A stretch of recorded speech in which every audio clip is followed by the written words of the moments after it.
제109장 선장실의 A허브와 스타벅. 관습에 따라 다음날 아침은 펌프로 배 밑에 물을 퍼냈다. 그러자 놀랍게도 물과 함께 상당한 양의 기름이 떠올랐다. 배 밑창의 통이 몹시 새고 있음에 틀림없었다. 매우 걱정이 되었다. 그래서 스타벅은 이 불상사를 보호하기 위해 선장실에 들어갔다. 휘커도호는 남서쪽으로부터 대만과 바시 군도에 접근하려 하고 있었는데 그 사이에 중국해에서 태평양으로 나가는 열대 해류의 출구가 하나 있었다. 그래서 스타벅이 선장실로 들어가 보니까 A허브는 그 옆에 동양의 군도를 그린 일반 해도와 또 일본 군도의 기다란 동해안, 곧 니폰 마츠마이 시코게를 나타내는 별도의 해도 한 장을 피워놓고 있었다. 이 이상한 노인은 그 새하얀 고래뼈의 다리를 나사못으로 잰 테이블 다리에 기대고 기다란 잭나이프를 손에 들고 배전의 출입구에 등을 돌린 채 이마에 주름을 짓고는 옛날에 항해했던 항로를 다시 더듬고 있는 참이었다. 누구야? 문께의 발소리를 들어서나 돌아보지는 않았다. 갑판으로 나가라. 에이브 선장님 아닙니다. 접니다. 선창의 기름이 셉니다. 도르래를 감아서 선창에서 드러내야 합니다. 도르래를 드러내? 지금 일본이 가까웠단 말이냐? 그런데 배를 일주일이나 세우고 헌통을 수선했단 말인가? 선장님, 그것을 하지 않으면 1년 걸려 채취하는 것보다도 더 많은 기름을 하루에 흘리고 마는 셈입니다. 2만 마일이나 나와서 겨우 얻은 기름이니 소중히 해야 합니다. 그건 그렇지. 그놈을 잡으면 말이지. 선장님, 내가 말하는 것은 선창의 기름입니다. 나는 그런 것을 처음부터 말하지도 않았고 생각도 하지 않아. 가라. 세게 내버려둬. 나 자신도 전부 세고만 있어. 그렇고 말고 세는 데가 또 샌다고. 세는 게 통뿐인 줄 아나? 그 세는 통을 실은 배 나도 샌다 말이야. 그것은 이 피코드보다 더 큰 재난이라 말이다. 그러나 나는 내 몸이 새는 것을 막거나 하진 않을 테다. 깊숙한 선창에 숨은 새는 구멍을 누가 찾아낼 수 있단 말인가? 아니, 찾아냈다 한들 이 인생의 울부짖는 폭풍 속에서 어떻게 막을 희망이 있단 말인가? 스타벅, 나는 도래를 감게 하지는 않을 테다.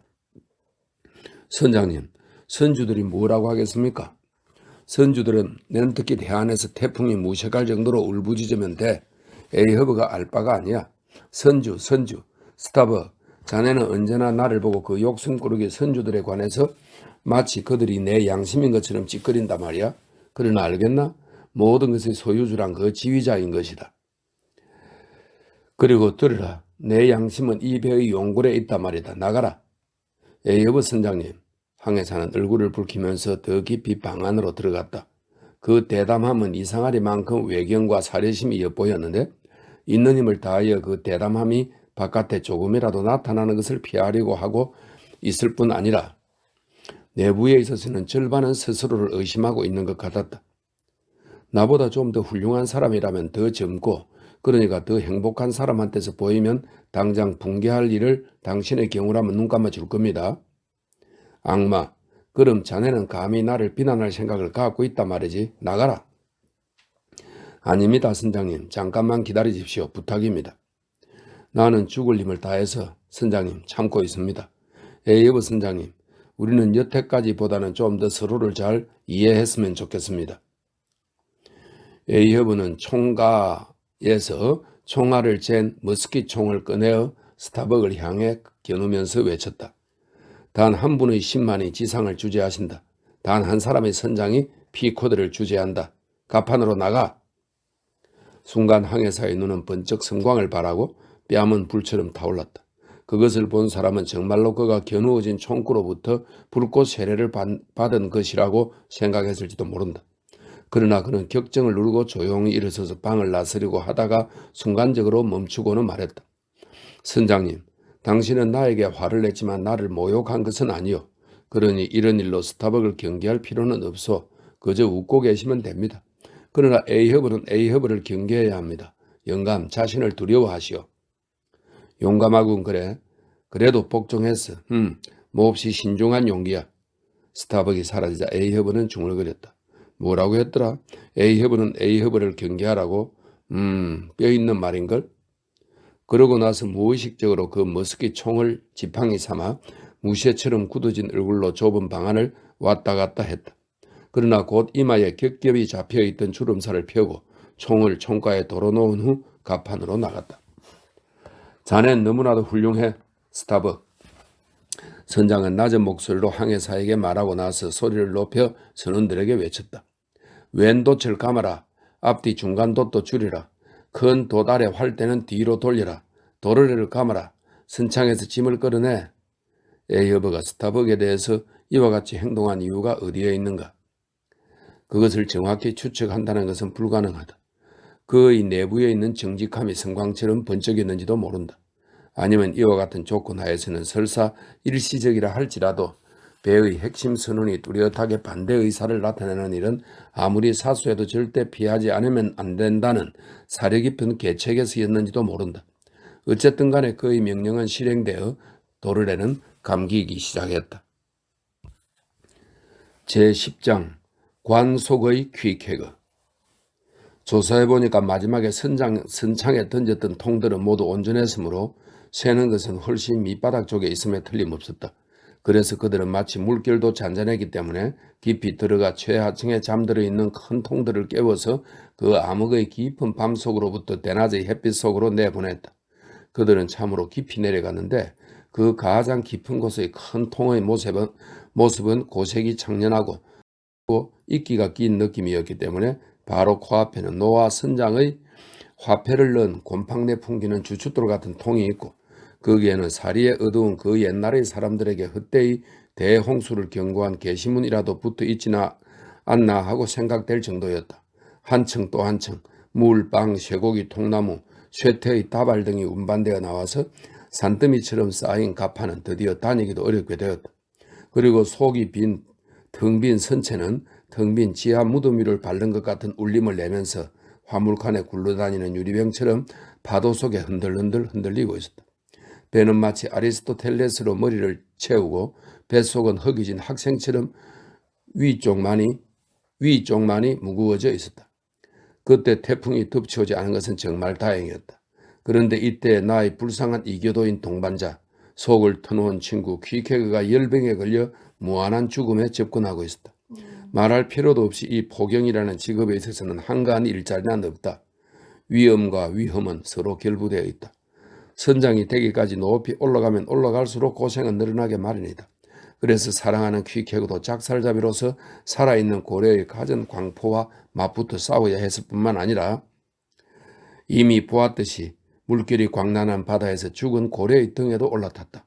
나중에는 선창의 어둠 속으로 내려가서 그 땅 밑의 지하실에서 하루 종일 땀을 뻘뻘 흘리면서 일하고 쉴 새 없이 더러운 통에 매달려 저장 일을 돌봐야 한다. 그래서 포경자들 사이에서는 작살잡이를 선창의 사나이라고 부른다. 배의 창자가 절반쯤 텅 비었을 무렵 가판 출입구에서 목을 들이밀고 밑에 있는 불쌍한 퀴케그를 내려다보라. 거기에 문신투성이인 그 야만인이 모직의 속옷바람으로 축축한 습기 속을 기어다니는 모습은 마치 우물 밑바닥의 푸른 도마뱀 같았다. 분명히 불쌍한 이교도에게 그곳은 우물이나 얼음 창고와 다름없었던 것이다. 그는 더위에 견디다 못해서 땀투성이가 되었는데도 이상하게 심한 한기가 들었고 그것이 곧 열병이 되어 며칠 동안 병마에 시달렸으며 해먹에 들어눕게 되었을 때는 거의 다 죽게 되어 있었다. 그 질질 끄는 며칠 동안은 그는 형편없이 여유에 가고 끝내는 뼈대와 문신밖에 남지 않은 것 같았다. 다른 모든 것은 다 야위어가고 광대뼈만 날카롭게 튀어나왔지만 그의 눈은 한층 더 깊어지고 이상하게도 매우 부드러운 빛이 감돌았다. 그 눈은 그 병의 밑바닥에서부터 부드럽고 깊게 이쪽을 바라보고 있고 그것은 그의 속에서 멸망하지도 쇠퇴하지도 않는 불멸의 힘을 충분히 증명하고 있었다. 그리고 수면의 파문이 약해지면서 넓어지듯이 그의 눈도 영겁의 태처럼 그 원을 점점 넓혀갔다.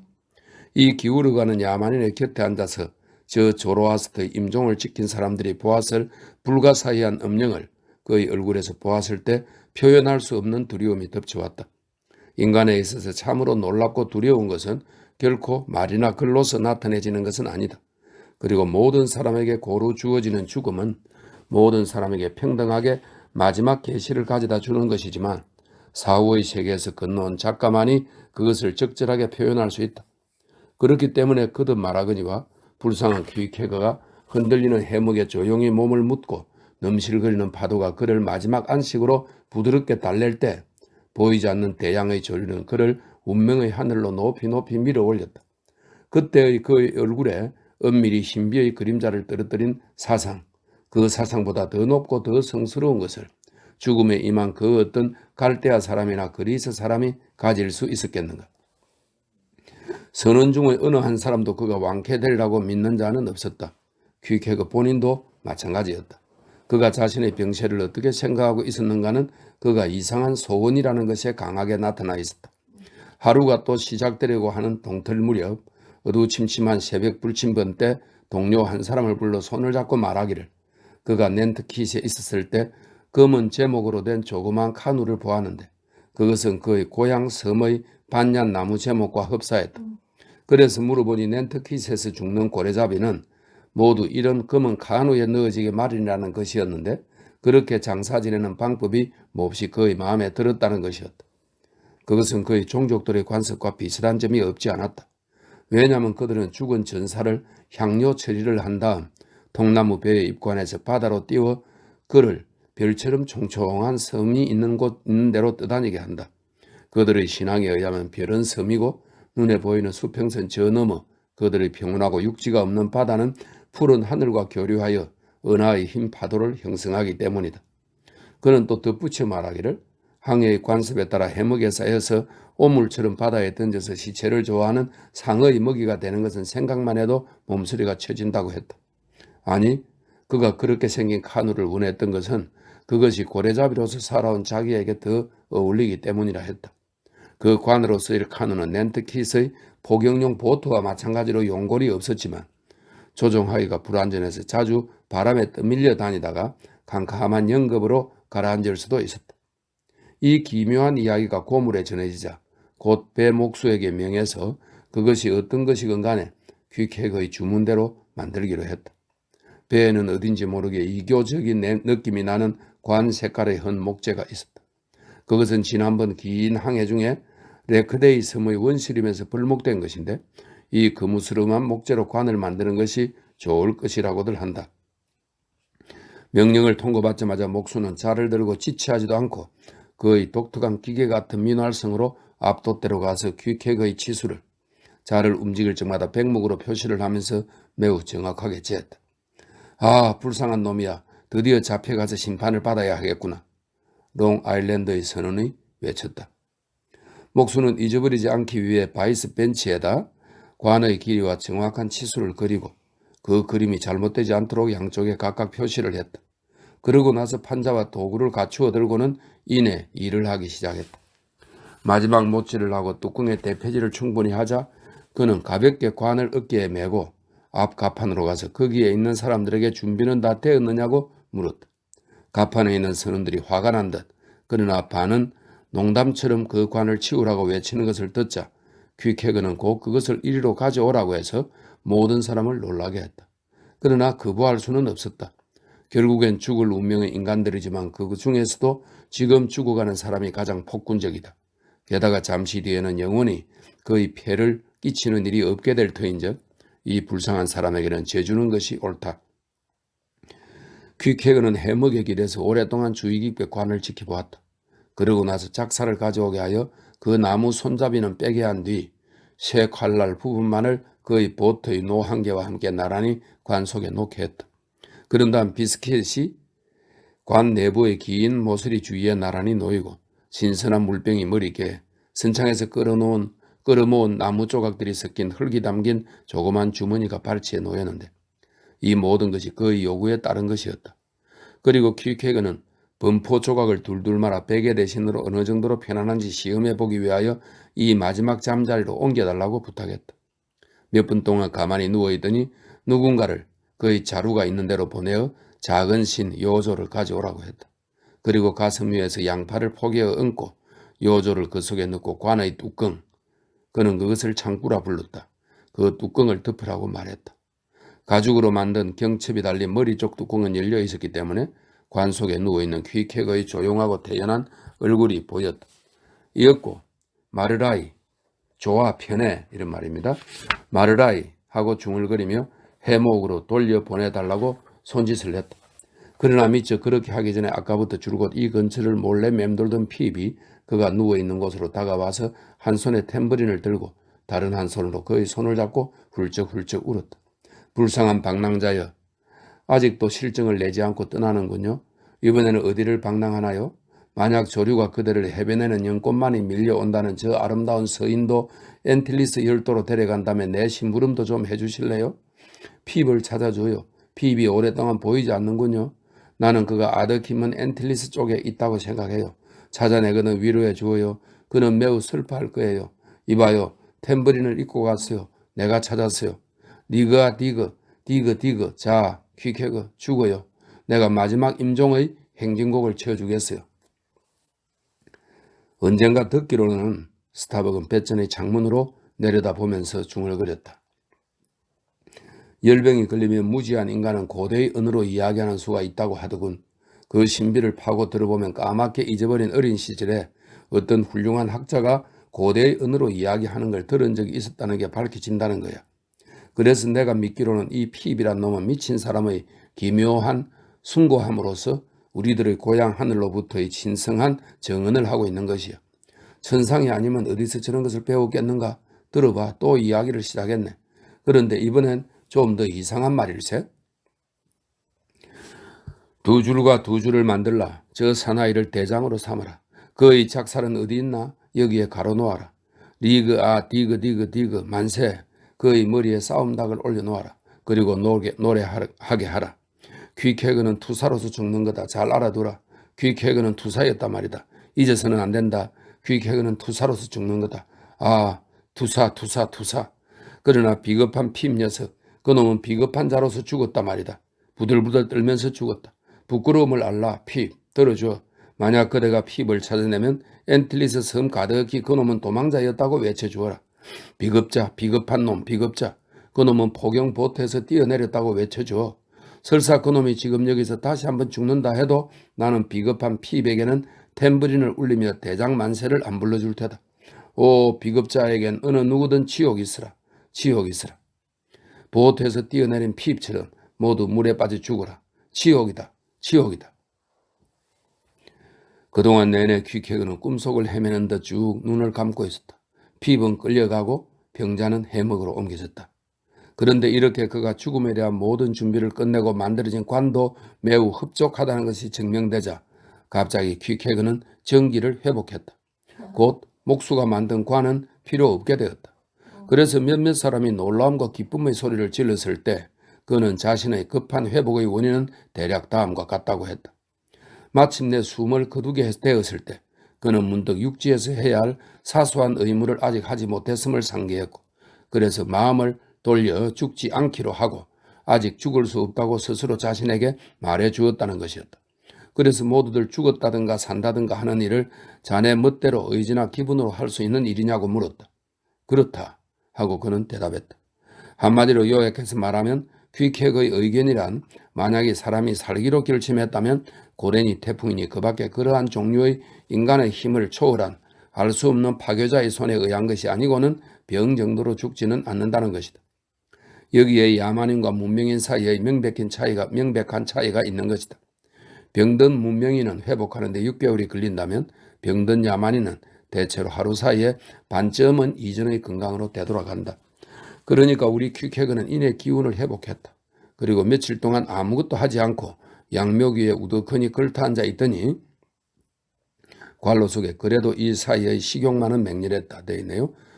우두커니 걸터앉아 있더니 갑자기 뛰어올라 팔과 다리를 불쑥 내밀고 마음껏 쭉 펴고 하품을 하더니 배전에 매달려 있는 그의 보트 백머리에 뛰어들어 작사를 겨누는 자세를 취하고 언제라도 싸울 수 있다고 선언했다. 야만적인 변덕으로 그는 그 관을 옷장으로 쓰기로 하고 범포로 만든 부대 속에 있던 옷가지들을 거기에 옮겨넣고 정돈을 했다. 한가할 때면 그 뚜껑에 온갖 모양의 무늬며 선을 조각했는데 그는 거기에다 그 나름대로의 투박한 방법으로 자기 몸의 복잡한 문신의 몇 부분을 모사하려고 했던 모양이었다. 그런데 이 문신을 그려준 사람은 그의 섬에 살던 지금은 세상을 떠난 예언자였는데 그 사람은 이 상형 문자로서 그의 육체 위에 하늘과 땅의 모든 원리와 진리에 달하기 위한 신비적인 방법론을 모조리 기록했던 것이었다. 따라서 퀵핵의 몸 자체가 풀어야 할 수수께끼, 한 권의 놀라운 책이었다. 그의 산 심장이 그 신비를 향하여 계속 고동치고 있었지만 본인 자신도 그 신비를 읽을 수 없었다. 또한 그 신비는 결국 그것이 쓰여진 살아있는 양피지와 함께 멸망에서 마지막까지 해독되지 못한 채 끝나는 운명에 처해 있었다. 그리고 이런 생각에서 에이허브는 어느 날 아침 불쌍한 퀵해거를 바라본 뒤에 한쪽 옆으로 돌려 오 신들의 악마적인 괴롭힘이여 하는 괴상한 외침을 부르짖었을 것이리라. 제111장 태평양. 바시 제도 옆을 미끄러져서 우리들이 드디어 남태평양으로 진출했을 때 다른 일이 없었다면 나는 이 동경하는 태평양에 대해서 여기서부터 동쪽으로 몇천 리그를 푸르게 물결치고 있는 고요한 대양에 대해서 이제야말로 나의 청춘의 오랜 소망은 이루어졌다고 무한한 감사를 담은 인사를 보냈을 것이다. 이 바다에는 무언지 모르지만 아름다운 신비가 숨어 있어 그 온화하고도 무서운 파도는 무언가 바다 깊숙이 숨어있는 혼에 대해 이야기하는 것 같았고 무덤에 묻힌 복음 전도자 성 요한을 덮은 에베소의 흙을 움직이더라는 전설적인 말을 떠올리게도 했다. 그리고 이 바다의 대목장, 더 넓게 물결치는 물의 대초원, 사대륙을 망라한 공동모지 위로 끊임없이 파도가 높았다 가라앉았다 하고 조수가 밀어왔다가 밀려가고 하는 것은 참으로 근사했다. 여기서는 몇 억인지도 모르는 그림자와 어둠이 뒤섞이고 꿈, 현혹, 환상이 내려 쌓이고 우리가 삶이라 부르고 영혼이라고 부르는 모든 것이 가라앉아서 꿈꾸기를 그치지 않고 잠자리에서 선잠을 자는 사람처럼 엎치락 뒤치락 하고 있으며 영원한 파도는 그러한 들뜬 불안에 의해서 일어나고 있었다. 방랑과 명상을 사랑하는 신비자가 한 번만 이 고요한 태평양을 바라보았다면 평생 동안 이것을 그의 마음의 바다로 삼을 것이다. 그것은 세계의 수역 한복판에 굽이치고 인도양과 대서양은 그 양팔에 불과하다. 새로운 민족에 의해서 이제 막 세워진 캘리포니아 도시들의 방파제를 씻던 그 파도가 아브라함보다 더 오래된 아시아의 쇠퇴에서도 여전히 화로운 해안으로 물결쳐 온다. 그리고 그 중간에는 산호초군의 은하며 낮게 끝없이 계속되는 미지의 여러 군도 또는 오묘한 일본 열도가 떠있다. 그리하여 신비롭고 신성한 태평양은 세계의 모든 몸체를 띠처럼 감고 모든 해안의 하나의 만으로 삼는다. 그 조수의 물결치는 소리는 지구의 심장의 울림을 생각하게 한다. 이 영원한 파도에 들어 올려지는 사람은 유혹적인 신의 존재를 인정하지 않을 수 없고 목신 앞에 머리를 수그릴 수밖에 없다. 그러나 에이허브의 머릿속에는 목신의 생각 따위는 떠오르지도 않았다. 그는 언제나 뒷돛대의 밧줄 옆에 쇠붙이처럼 서서 그 한쪽 콧구멍으로 자기도 모르게 바시 제도, 관로 속에 그 아름다운 숲에는 다정한 연인들이 산책을 하고 있을 것이다. 이렇게 되어 있습니다. 바시 제도의 사탕같이 감미로운 향기를 맡고 다른 한쪽 콧구멍으로는 새롭게 발견한 바다, 정화하는 흰 고래가 지금도 헤엄쳐 다니고 있을 그 바다의 소금 냄새 풍기는 공기를 의식적으로 빨아들이고 있었다. 이 노인은 드디어 이 마지막 바다에 들어와 일본 해역을 향해서 달리게 되자 그 목적의식을 더욱 강하게 했다. 단단히 담은 그의 입술은 바이스의 입술처럼 다물어지고 그 이마의 혈관은 넘치는 개울처럼 부풀고 있었다. 깊은 잠 속에서도 그의 머릿속의 외침 소리는 울리며 달리고 있었다. 뒤로 흰고래가 뭉클뭉클 피를 뿜고 있어. 다음 112장입니다. 대장장이. 이 위도 근처의 날씨는 항상 그렇듯이 평온하고 상쾌한 여름이었다. 머지않아 특별히 분주한 작업이 시작되리라는 것을 알고 있는 그 얼음투성이이고 얼굴 군데군데 물집이 잡힌 늙은 대장장이 퍼스는 에이허브의 다리를 만드는 것을 돕고 난 뒤에도 이동식 용광로를 선창으로 들어가지 않고 갑판 앞 돛대 옆의 고리 달린 볼트에 단단히 붙들어 맸다.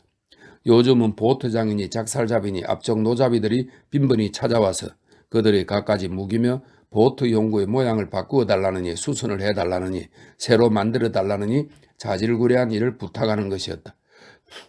종종 자기의 차례를 기다리는 선원들이 제각기 손에 고래 삽이며 끓이며 작살이며 장등을 들고 그를 둥그렇게 에워싸고는 그 얼음투성이로 일하는 그의 그동 하나하나를 부러운 듯이 지켜보곤 했다.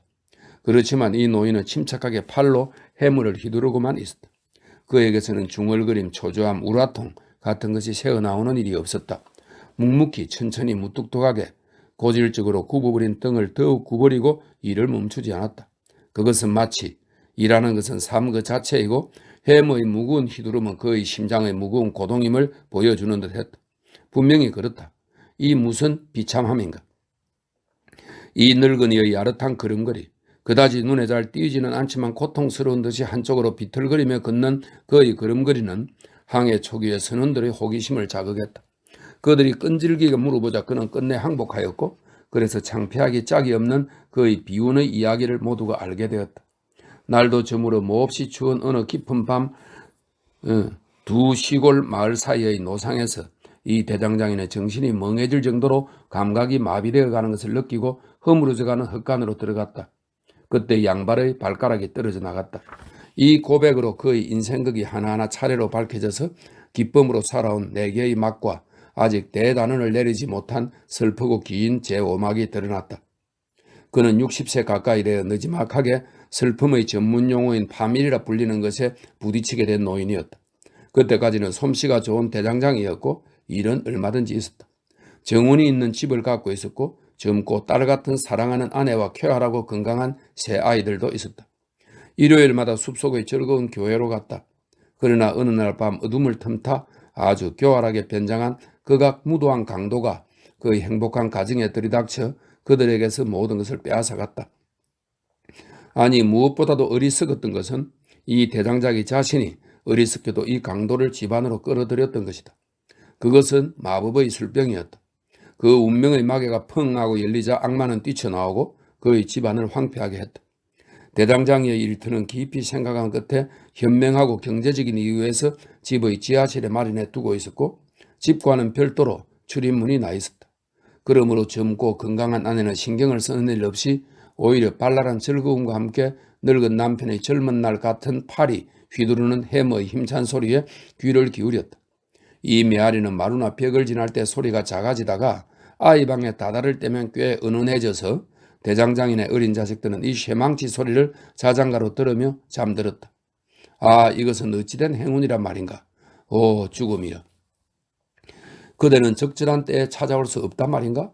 만약 그대가 이 늙은 대장장이를 완전한 파탄이 오기 전에 가까이 불러들였다면 젊은 미망인은 감미로운 슬픔에 취하고 그 아들은 나중에 참으로 존경할 만한 전설적인 아버지를 꿈꾸을 것이고 모두들 고생하지 않고 지낼 만큼의 재산도 물려받았을 것이다. 그러나 죽음은 어느 유덕한 노인을, 그 사람의 바쁜 매일의 노동에는 가족에 대한 책임이 걸려 있었는데 그 유덕한 노인을 꺾어버렸으나 무익할 뿐 아니라 유해한 노인을 완전히 썩어버리고 난 뒤에 뽑는 것이 쉽다는 이유에서인지 뽑아버리지는 않았던 것이다. 이제 더 남길 이야기도 없을 것이다. 지하실의 해머 소리는 날로 멀어져 가고 한 번 한 번 때리는 것도 약해져 갔다. 아내는 울 힘마저 없이 창가에 얼어붙은 듯 앉아 울고 있는 아이들의 얼굴을 걸성이는 눈길로 쳐다보고 있었다. 풀무도 소용이 없게 되고 용광로는 석탄재로 가득히 막혀버리고 집은 팔리고 아이들의 어머니는 무덤의 길게 자란 풀 사이로 들어가고 두 번에 걸쳐 아이들도 그곳에 따라 들어갔다. 집도 잃고 가족도 잃은 노인은 상복을 입은 채 방랑자로서 비틀거리며 거리로 나섰으나 그의 불행에 경의를 표할 사람은 없었고 그의 잿빛 머리는 아마빛 고수무리의 젊은이들에게 모멸의 대상이 되었다. 이와 같은 입장에 있는 자에게는 죽음만이 바람직한 결말이라고 생각된다. 그러나 죽음이란 이때까지 가보지 못한 이상한 곳으로 떠나는 것에 지나지 않으며 아득히 먼 곳, 황량한 곳, 물속 세계, 해안이 보이지 않는 곳으로 옮겨갈 가능성에 대한 첫 번째 만남에 불과한 것이다. 그러므로 그러한 인간이 만약 마음속에 아직도 자살에 대한 양심의 가책을 가지고 있다면 그들의 죽음을 동경하는 눈앞에는 모든 것이 흘러 들어가고 모든 것을 받아들이는 바다가 상상하기조차 어려운 공포와 기막히게 새로운 생명이 약동하는 모험의 지평을 펼쳐놓고 유혹할 것이다. 그리고 끝없는 태평양의 심장부로부터 수천의 언어가 그들을 향해 노래한다. 마음이 찢어진 사람을 우리는 부른다. 죽음의 죄를 지니지 말고 여기 새로운 생명으로 돌아오라. 죽음을 지불하지 않고 초자연의 놀라움을 보라. 이리로 오너라. 이 생명 속에 몸을 파묻히면 당신이 싫어하고 당신을 싫어하는 육지의 세상을 죽음보다도 더 잘 잊어버리고 만다. 이리로 오너라. 묘지에는 당신의 비석을 세우고 이리로 오너라. 우리를 신부로 맞아라. 이런 속삭임을 동쪽에서 서쪽에서 해가 뜰 때도 해가 질 때도 들으면서 대장장이의 마음은 움직였다. 참 아픔이 있었네요. 제113장 풀무. 대낮에 수염투성인 퍼스가 거칠거칠한 상어가죽 앞치마를 걸치고 노와 견고한 제목 위에 놓인 쇠모루 사이에 서서 한 손으로는 창 끝을 들어 석탄불 속에 집어넣고 다른 한 손으로는 용광로의 풀무를 움직이고 있을 때 에이허브가 손에 조그맣고 낡은 가죽 주머니를 들고 찾아왔다. 용광로에서 조금 떨어진 곳에서 에이허브는 걸음을 멈추었다. 그동안 퍼스는 창 끝을 불에서 꺼내어 모루에 놓고 두드리기 시작했다. 벌겋게 단 쇳덩어리에서 나오는 불꽃은 마구 튀어서 그중 몇 개는 에이허브의 바로 가까이까지 날아갔다. 퍼스, 이게 자네의 바다제비인가? 언제나 자네 뒤에서 날고 있군 그래. 길조의 새일 테지만 그러나 누구에게나 그런 것은 아닐세. 보게, 타고 있지 않나? 그러나 자네란 사나이는 그 한복판에서 거을리지도 않는군. 전 온몸이 다 거을려 있으니까요. 에이허브 선장님. 퍼스는 해물을 짚고 잠깐 쉬며 말했다. 이미 거을리는 건 졸업했었지요. 한번 된 자리는 좀처럼 화상을 입지 않는답니다. 좋아, 이젠 그만두게. 자네의 움츠러든 목소리는 너무 조용해서 듣고 있으면 서글퍼지네. 나도 나군에 살고 있지는 않아. 멀쩡한 자들의 비참함을 보면 참을 수가 없다네. 대장장이, 자네는 미치는 게 좋을 걸세. 이봐, 어째 미치지 않나? 어째서 미치광이가 되지 않고 견뎌낼 수 있는 거냐 말일세. 자네가 미치광이가 못 된다는 것은 하늘이 아직도 자네를 미워하고 있기 때문인가? 자네는 지금 무엇을 만들고 있는 건가? 낡은 창 끝을 용접하고 있습니다. 깨진 통이며 움푹 패인 곳이 있으니까요. 그럼 대장장이, 자네는 그처럼 고되게 쓴 물건을 다시 완전히 매끈매끈하게 만들 수가 있단 말인가? 네, 그렇습니다, 선장님. 대장장이, 자네는 어떤 홈이나 움푹 들어간 곳이라도 반들반들하게 만들 수 있다는 말이었다. 아무리 쇠가 단단하더라도 말일세. 네, 선장님, 그런 줄 압니다. 단 한 가지만 제외하면 어떤 홈이나 움푹 들어간 것도 그렇게 할 수 있었죠. 이것 보게. 에이허브는 미친 듯 다가가서 외치며 퍼스의 양 어깨에 손을 얹었다.